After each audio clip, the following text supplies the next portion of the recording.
Hallo Christoph. Guten Abend. Guten Tomek, Abend. guten Abend zusammen. Hallo. Schön, dass du da bist. Das ist ja unsere Sehr gern. dritte Buchvorstellung, Richtig, ja. die wir machen. Es macht immer wieder Freude, muss ich wirklich sagen. Deswegen auch Von vielen Dank, allen. dass du dabei bist. Für diejenigen, die Christoph noch nicht kennen, die vielleicht bei den anderen Buchvorstellungen noch nicht dabei waren, ich stelle dich mal ganz kurz vor, was du so alles machst, wer du bist sozusagen. Christoph unter anderem schreibt Bücher. Genau.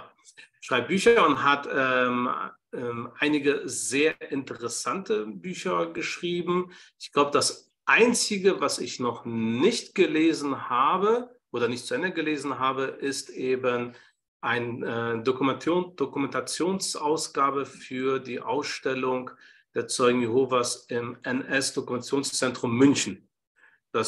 Aber die Dokumentation habe ich gesehen in München, sehr, sehr spannend mit Christoph, sag's mir, waren es 9 oder 10 verschiedenen Hinweisen über Zeugen Jehovas in dem NS-Doku-Zentrum? Also man muss unterscheiden. Es gibt die Dauerausstellung, Genau, bei der meine ich, genau, bei der meine ich. wo wir ursprünglich 10-mal vertreten waren. Jetzt gab es eine Änderung, jetzt sind wir noch 9-mal vertreten. Aber es ist ja eine Dokumentation des Nationalsozialismus. Genau, Und in der Sonderausstellung mit einem eigenen Katalog, da ging es ja nur um die Verfolgung der Zeugen Jehovas mit 60 Tafeln. genau. Das muss man ja trennen, ja? Ja. Und zu dieser Sonderausstellung, da hast du eben mit dieses Buch eben mit rausgebracht zu dem Thema. Ich muss zugeben, zum ersten Mal habe ich das, bevor ich dich kannte, ich habe das Buch zum ersten Mal vor Jahren in der Berliner Bibliothek gefunden. Mhm. Da habe ich auch gedacht, wer ist dieser Christoph Wilker? Ja, jetzt weiß ich es. Und was Christoph auch noch geschrieben hat, und zwar, ich habe jetzt mal ganz kurz nach Amazon mal kurz geguckt. Und bei Amazon, wenn man Christoph Wilker, jetzt sieht man es, wenn man Christoph Wilker eingibt, dann kommt unter anderem dieses Buch raus. Das ist das neueste von Christoph.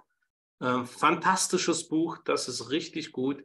Die unbekannten Judenhelfer, wie Zeugen Jehovas im Nationalsozialismus jüdischen Mitmenschen beistanden. Also eigentlich etwas, ja, bis jetzt, wenn ich das richtig habe, ist das einzige Buch, was zu diesem Thema spricht, eben wie verfolgte Menschen, also Zeugen Jehovas, die selber verfolgt werden, anderen verfolgten Menschen, in dem Fall den Juden, europaweit helfen und unterstützen. Ne? Du hast Beispiele aus Berlin, du hast Beispiele aus Polen, du hast aus anderen Ländern. Und als wir uns das letzte Mal getroffen haben in Berlin, durfte ich ja auch ein Ehepaar kennenlernen, die auch dort erwähnt werden, die von Zeugen Jehovas Unterstützung bekommen haben. Das ist also das eine Buch, sehr empfehlenswert. Das andere Buch behandelt den Alex Epstein. Und wieder war ich gerettet, wie Alex Epstein die Konzentrationslager Auschwitz, Sachsenhausen und Flossenburg überlebte. Dazu gibt es auch ein interessantes Video auf YouTube, wo du den Alex Epstein auch interviewt hast.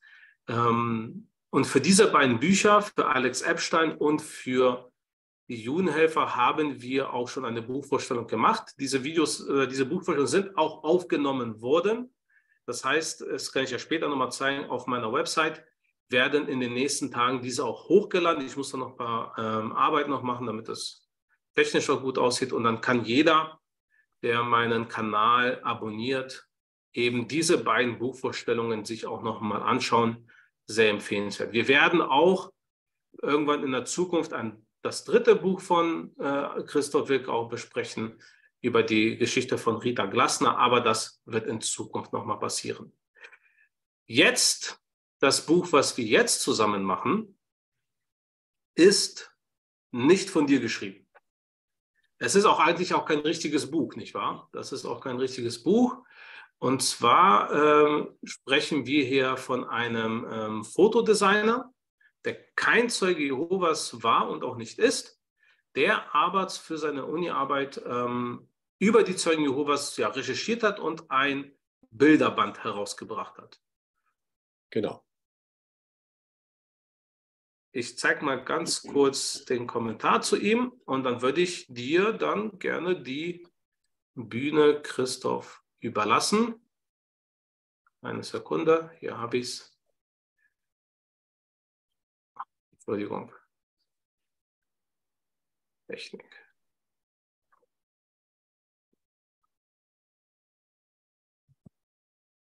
So.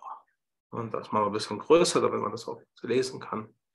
So, dann bist du dran, Christoph. Gerne. Also hier links finden wir das Logo von dem Fotografen, Fotodesigner. Er heißt Johannes Biedermann und sein Logo ist mit BJ geschrieben. Und rechts ist ein bisschen klein geschrieben. Ich schaue mal, ob ich das trotzdem lesen kann. Vielen Dank. Also da heißt es, also das ist jetzt seine eigene Beschreibung. Der Fotodesigner Johannes Biedermann, Pseudonym B. Jedermann, hatte Ausstellungen in München, Tel Aviv, Berlin, unter anderem im Nymphenburger Schloss in München und zu den offiziellen Feierlichkeiten zum 66. Geburtstag des Staates Israel in der israelischen Botschaft in Berlin. Und da sieht man schon die Bedeutung dieses Mannes, ja, also ein anerkannter Fotograf. Besonders gerne fotografiert Johannes Biedermann Menschen. Nächste Zeile bitte. Menschliche Spuren, Menschen mit ihren Ideen und Träumen, Menschen mit ihren Hoffnungen und Abgründen. Johannes Biedermann lebt und arbeitet in München, wo er sich immer wieder neue Herausforderungen für Fotodokumentation sucht. Und jetzt war es so, vor 5 Jahren ungefähr, nicht ganz, hat Johannes Biedermann an der Universität München, LMU, studiert. Er war bereits fertiger Elektroingenieur, aber aus Freude an dem Thema hat er ein Unistudium gemacht über Fotodesign und erhielt mit anderen Studenten die Aufgabenstellung, eine Fotoreportage zu machen über ungewöhnliche Menschen. Und er verließ die Uni, ging durch die Stadt München und stieß, also er hat mit Zeugen Jehovas nichts zu tun gehabt. Er wusste, die gibt es, aber mehr nicht. Hat nicht gewusst, wer Zeugen Jehovas sind. Er stieß auf eine Gruppe von Zeugen Jehovas, die mit ihrem Trolley oder mit Trolleys da standen und sagte, ach, das ist eine Idee. Das sind ungewöhnliche Menschen, also schreibe ich eine Fotoreportage oder mache eine Fotoreportage über die Zeugen Jehovas. Er sprach die Gruppe an und fragte, wie er denn am besten vorgehen könnte, um die Zeugen Jehovas näher kennenzulernen. Und diese Gruppe hat dann mich kontaktiert, was dazu führte, dass ich den Johannes Biedermann über mehrere Monate begleitete, damit er eine Fotoreportage machen konnte. Also begleiten heißt, ich habe ihm die Türen geöffnet, ich habe ihn begleitet in einen Königreichssaal, ich habe den historisch interessantesten Königreichssaal in München ausgewählt, in der Altstadt. Früher ein Kino mit einer wunderbaren Design, mit Stuck an der Decke. Dann haben wir innerhalb des Königreichssaales eine Versammlung ausgewählt, die international geprägt ist, was auch nochmal spannend ist. Dann habe ich ihm einen Kontakt vermittelt zu einer jungen Zeugin Jehovas, die bereit war, ihn mitzunehmen im Predigtdienst, dass er also bei einem Rückbesuch, und der Rückbesuch war auch damit einverstanden und konnte immer Fotos machen. Ja, die Personen waren immer einverstanden. Dann wollte es der Zufall, dass genau in dieser Zeit in der KZ-Gedenkstätte auch durch mich mitinitiiert eine Gedenktafel angebracht wurde für einen ehemaligen KZ-Insassen Max Eckert. Und auch darüber habe ich ihn informiert und er kam, hat auch dort Fotos gemacht. Ja. Dann hat er eben den Trolleydienst sich angeschaut in der Stadt, dieses, wie heißt es nochmal so schön, diese Metropolitan-Aktivität. Und ich habe ihm auch den Kontakt hergestellt und geöffnet, dass er bei einer Taufe dabei sein konnte, im Kongresssaal an der Riechstraße in München und mit Einverständnis der dort beteiligten Personen, also insbesondere der Getauften, auch dort Fotos machte. Und aus all dem hat er dann eine Fotoreportage angefertigt und hat die Note 1 dafür bekommen in der LMU. Also wie gesagt, Johannes Biedermann, kein Zeuge Jehovas. Und er hat mir dann freundlicherweise, also er hat 3 Exemplare ausdrucken lassen. Für die Uni, für sich selbst und für mich eins. Und ich war, muss ich sagen, sehr beeindruckt von dieser Fotoreportage und habe mich mit ihm dann später mal zu einem Kaffee getroffen in der Stadt und habe ihn gefragt, ob er einverstanden wäre oder was er davon halten würde, wenn diese Fotoreportage veröffentlicht würde. Ich habe ihm gesagt, das werde ich alles komplett übernehmen, natürlich in seinem Namen, also der ganze Aufwand, das Risiko und so weiter. Und ich habe dann mit seinem Einverständnis 1000 Stück drucken lassen. Die Druckkosten je Fotoreportage, das sind also 28 Seiten, 5,60 €. Vor etwa 4 Jahren habe ich das gemacht, 1000 Stück. Und also er war begeistert. Und die Folge davon war, dass natürlich dann durch den Druck dieses Heft, er spricht immer von einem Buch, auch eine ISBN-Nummer erhalten hat. Und über die ISBN-Nummer ist natürlich dann auch der Handel integriert. Und der Handel hat sich auch dran gehängt und vertreibt seitdem auch diese Broschüre. Broschüre, Buch, Fotoreportage, wie man will. Nur macht der Handel natürlich nicht, dass er gleich 1000 Stück druckt. Der druckt immer eine ganz kleine Zahl, je nach Nachfrage, mit der Folge, dass diese Fotoreportage, wenn man die über Amazon bestellt, 16 € kostet. Ja? Das ist also die gleiche, Tomek, wenn du mal das Titelbild einblendest, das Cover. Also das ist das Cover, die Vorderseite dieser Fotoreportage. Und genauso kann man sie bestellen für 16 €. Im Gegensatz zu der Broschüre, die ich habe drucken lassen, ist die im Handel, hat ein etwas stärkeres Papier. Das ist der einzige Unterschied. Ansonsten ist sie identisch.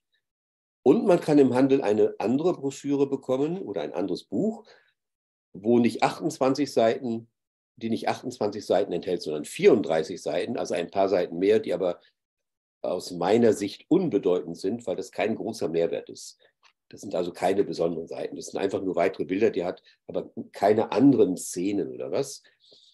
Und die kostet dann gleich als Buch, das ist also wirklich dann ein festes Cover oder ein fester Einband und kostet dann 30 €. Ne? Nicht 16, sondern gleich 30 €. Und um einen kleinen Einblick in diese Fotoreportage zu vermitteln, habe ich mal ein paar Fotos, die ich euch jetzt zeige. Und wir gehen jetzt mal durch. Tomek, wenn du mal einfach mit dem ersten beginnst. Also das ist jetzt ein Foto. Wir sehen hier in der Mitte den Schnitt.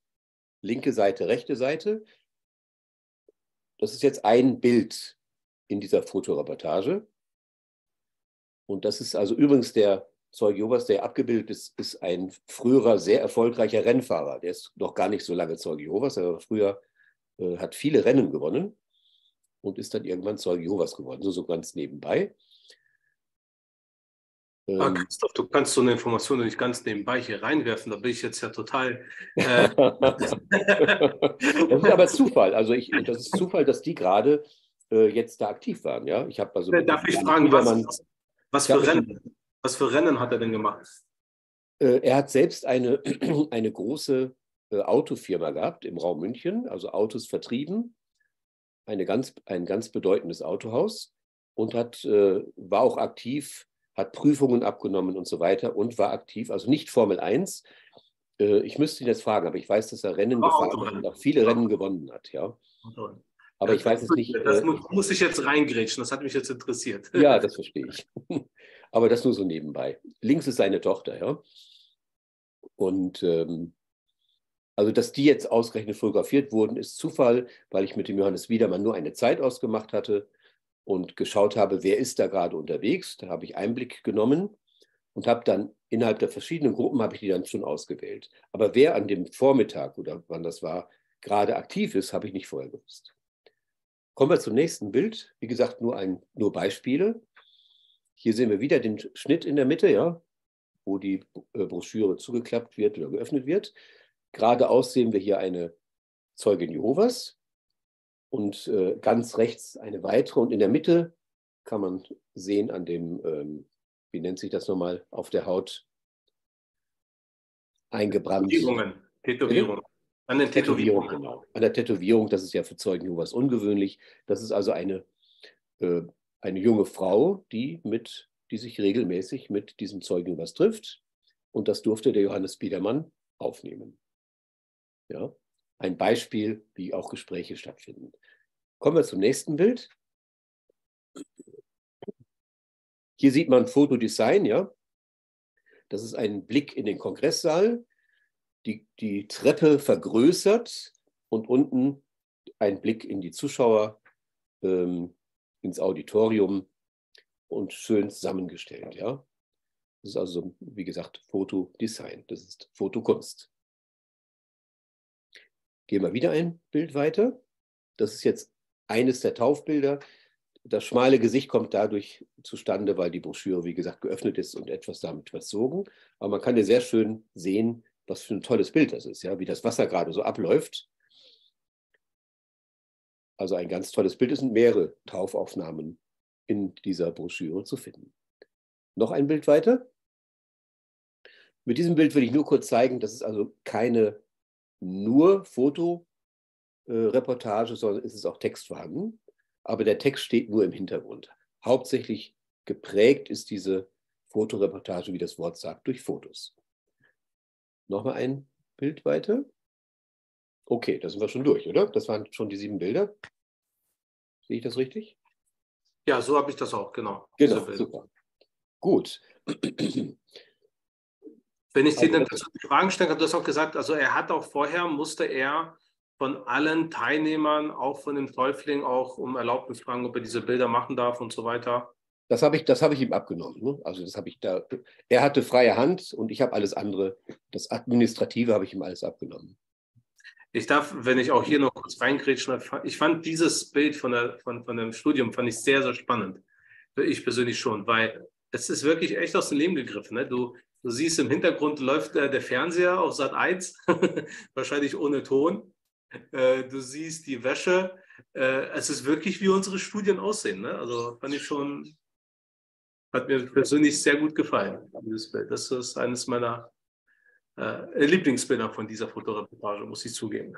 Also das sind, wie gesagt, nur Beispielbilder. Ne? Und in dem Buch sind Ja. natürlich einige weitere noch. Und das Besondere ist halt hier, und das zeigt auch der Text, also auf der Rückseite der Broschüre, also einmal betont er, dass er kein Zeuge Jehovas ist, ist natürlich richtig.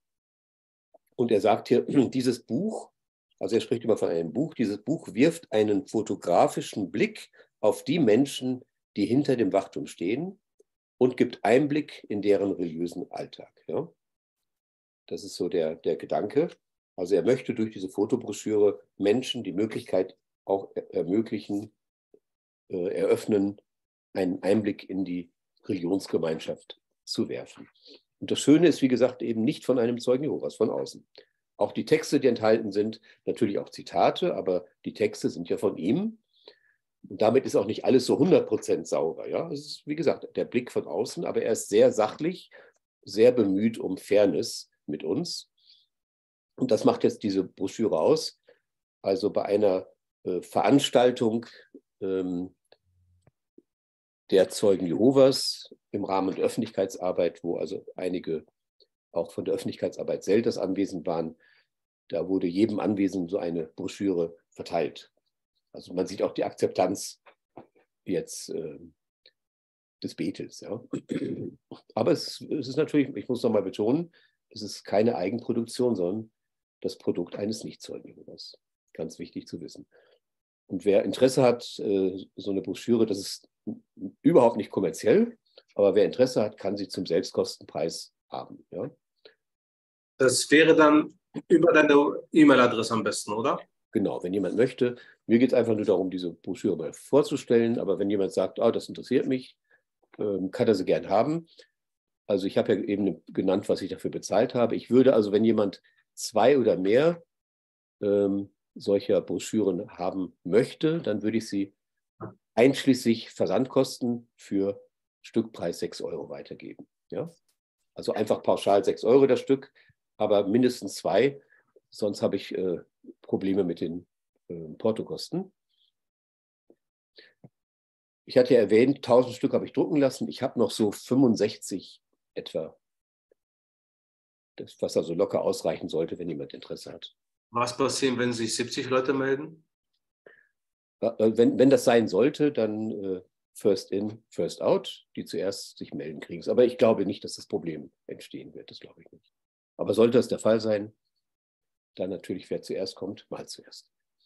Dann gäbe es dann theoretisch noch die Möglichkeit über Amazon für diese 16 € dann, ne? Richtig. Wie gesagt, die ist dann identisch, nur das Papier ist etwas fester. Also auch hier ist das Papier recht fest, aber ich habe es mir angeschaut, also die man bestellt, ist noch etwas, das Papier ist noch etwas stärker. Aber sonst kein Unterschied. Und am besten dann dich direkt per E-Mail anschreiben, oder? Bitte? Am besten dich dann direkt per E-Mail anschreiben, oder? Ja, genau. Okay. Ja. Vielen Dank, Christoph.